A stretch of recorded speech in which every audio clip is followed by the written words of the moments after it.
vitamins.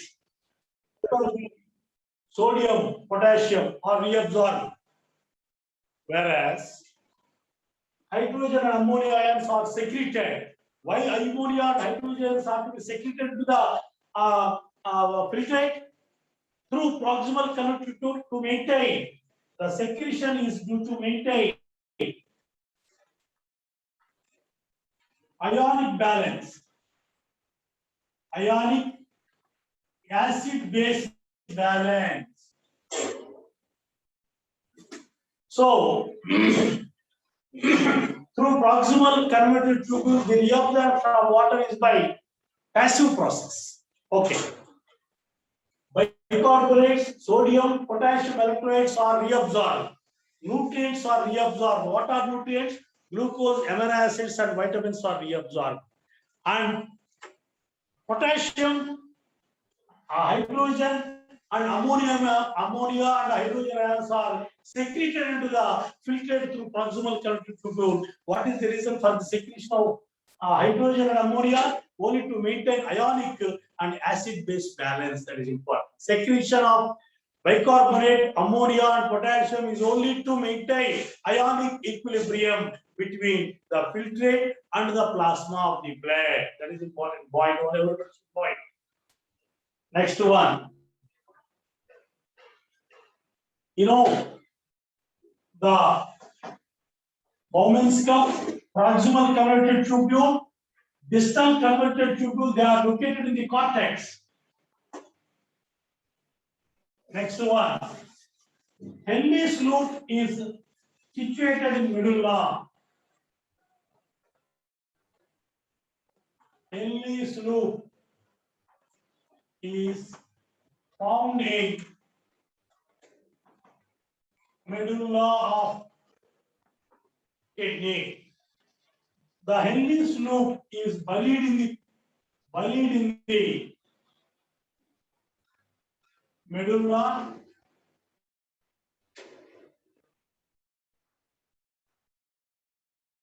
This is descending limb.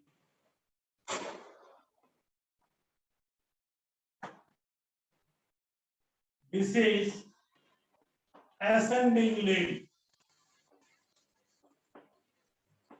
of Henle's loop. Listen carefully. Now filtrate enters into the descending limb and it passes down the medulla in the descending limb. While the filtrate passes through the descending limb, what are the substances that are reabsorbed? Important one. Descending limb, permeable to water,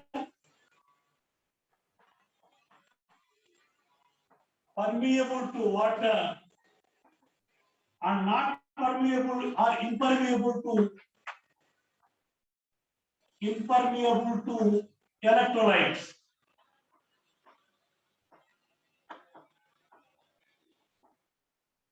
So,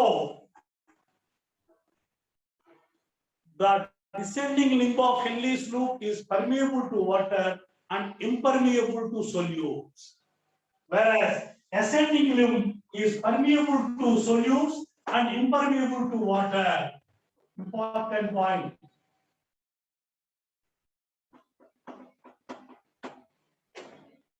So, descending limb is permeable to water and impermeable to solutes, whereas ascending limb of Henle's loop is permeable to solutes and impermeable to water.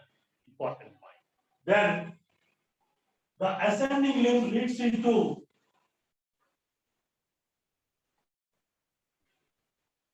distal convoluted tubule, DCT.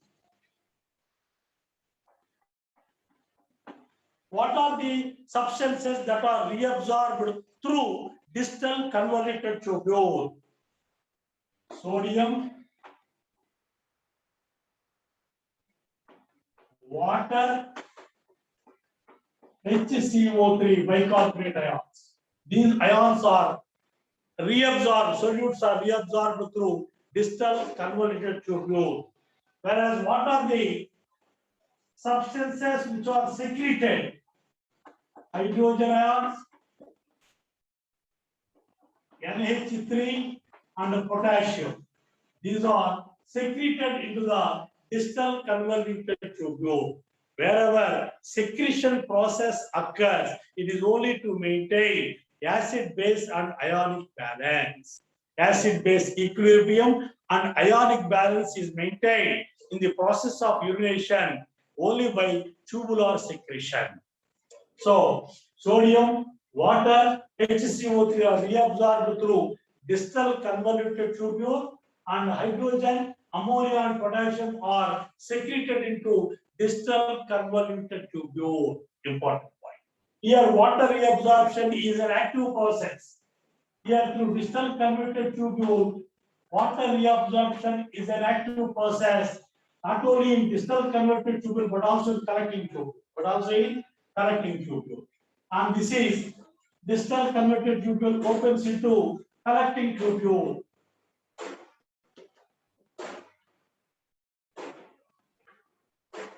Here, through collecting tubule, reabsorption of water takes place, and reabsorption of some amount of urea occurs.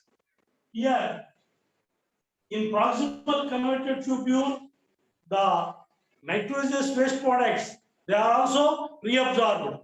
Nutrients are reabsorbed, vitamins are reabsorbed, sodium reabsorbed, chloride reabsorbed, bicarbonate reabsorbed. What are the solutes secreted into the proximal convoluted? Hydrogen and ammonia. Okay. Coming to the descending limb of Ellis loop, water is reabsorbed and impermeable to solutes or to electrolytes. In ascending limb, this is thin segment of the ascending limb, which is quite impermeable to water but permeable to solutes. So solute reabsorption is not coupled with water only in Henle's loop. Important point. If you take proximal convoluted tubule, PCT, solutes and water are reabsorbed. In distal convoluted tubule, solutes and water reabsorbed. In collecting tubule, solutes and water are reabsorbed. But in Henle's loop, water reabsorption is not coupled with water reabsorption. Water reabsorption is not coupled with solute reabsorption or electrolyte reabsorption. Important point. So in descending limb, only water is reabsorbed, solutes are not reabsorbed. In ascending limb, only solutes are reabsorbed, but not water. But in other parts of the nephron, you say in proximal convoluted tubule, distal convoluted tubule, and in collecting tubule, reabsorption occurs simultaneously. Both solutes and water are reabsorbed simultaneously. Collective solute is absorbed because the descending limb is permeable to water and impermeable to solutes or electrolytes, whereas ascending limb of Henle's loop is permeable to water, permeable to solutes, impermeable to water. So descending limb permeable to water, ascending limb impermeable to water. Descending limb impermeable to solutes or electrolytes, ascending limb permeable to solutes or electrolytes. That is. So objective questions. Descending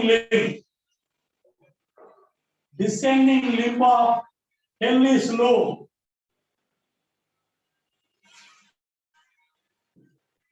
Permeable to water, write down. Impermeable to solutes.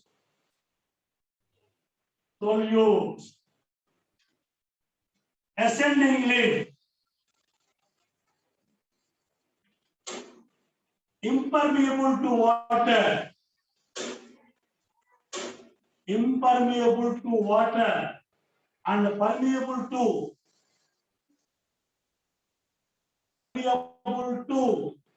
solute. Find the correct statement. In such type of questions, these points are very important. Proximal convoluted tubule is permeable to water and solutes. Distal convoluted tubule is permeable to water and solutes.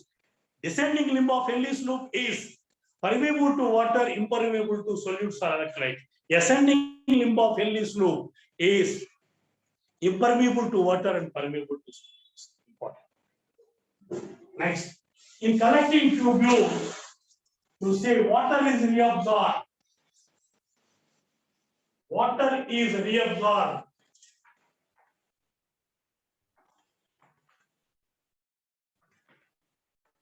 by active process. So water is reabsorbed by passive process in which regions of the nephron? Proximal convoluted tubule and descending limb of Henle's loop. Water is reabsorbed by active transport, not through ascending limb, that is impermeable. Distal convoluted tubule and collecting tubule, in these two regions, water is reabsorbed by active process. You know, in the later phase of the urination, particularly while the filtrate passes through distal convoluted tubule and collecting tubule, a hormone which is secreted, what is called antidiuretic hormone or vasopressin.